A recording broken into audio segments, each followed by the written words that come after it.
რა ინფორმაციას ვაწვდით აუდიტორიას, რა იდეებს და რა შეხედულებებს ვაზიარებთ. თქვენ შესაძლოა მითხრათ, რომ შეიძლება შენ გქონდეს რაღაც იდეა და მოსაზრება, რომელიც თანხმედრაში არ იყოს ჩემთან. ამაში პრობლემას ვერ ვხედავ, იმიტომ რომ ყოველთვის, როდესაც სპიკერი საუბრობს, ის შესაძლოა დარწმუნებული იყოს რაღაც გარკვეული სახის ინფორმაციაში, მაგრამ გამზიარებელი აუდიტორიაში არ ყავდეს.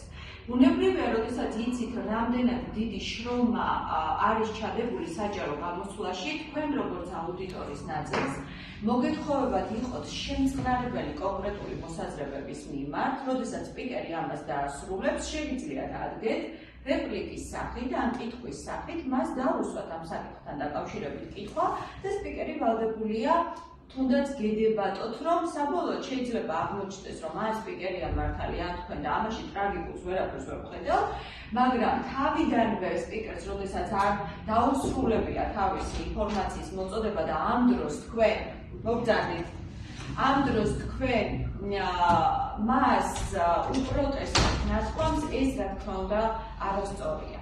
იდეები და მოსაზრებები, იმიტომაც არის იდეები და მოსაზრებები, რომ შეიძლება ეს იყოს სუბიექტური. ეს არ არის ტრაგედია, მეგობრებო, თქვენს გაქვთ თქვენი სუბიექტური მოსაზრებები და მე არ მაქვს უფლება როგორც თუნდაც ლექტორს გავაპროტესტო, იმიტომ რომ თქვენ ამის ღრმად გწამთ. მაგრამ თუ მე არ მექნება შესაძლებლობა, რომ თქვენთან ერთად დავჭდე, ვიმსჯელო ამ საკითხთან დაკავშირებით და საბოლოოდ მივიღოთ მე ოპტიმალური გადაწყვეტილება, თუნდაც ქმედებასთან დაკავშირებით, მაშინ ეს უკვე არასწორი იქნება. არასდროს არ გააპროტესტოთ ვინმეს ნათქვამი მსგავსი სიტყვებით. რა სისულელია, რა იდიოტიზმია. რა სისულელეს ამბობ და მსგავსი სიტყვები, რომელსაც ხშირად იყენებენ ხოლმე ახალგაზრდები სხვების ნარატივის საპასუხოდ, როდესაც არ იზიარებენ. ყველა აზრს აქვს უფლება არსებობდეს.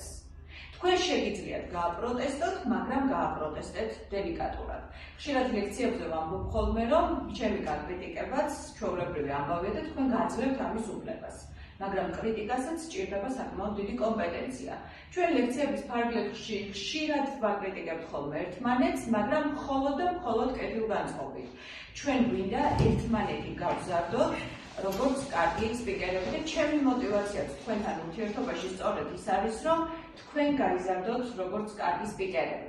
ბუნებრივია, ყველა ვერ გამოვა თქვენგან სპიკერი და ამაში პრობლემასაც ვერ ვხედავ, იმიტომ რომ ვიღაცას საერთოდ არ უნდა გამოვიდეს, ვიღაცას ცოტა სხვა მიმართულებით უნდა თავისი კარიერული წინსვლა, მაგრამ ვისთვისაც ზოგადად საუბარი საზოგადოების წინაშე არის პრიორიტეტული და მე დარწმუნებული ვარ, რომ ყველასთვის არის პრიორიტეტული, მე ვფიქრობ, რომ მეტნაკლებად უნდა იცნობდეს იმ ხრიკებს და იმ შესაძლებლობებს, რაც საჯარო გამოსვლას თან ახლავს.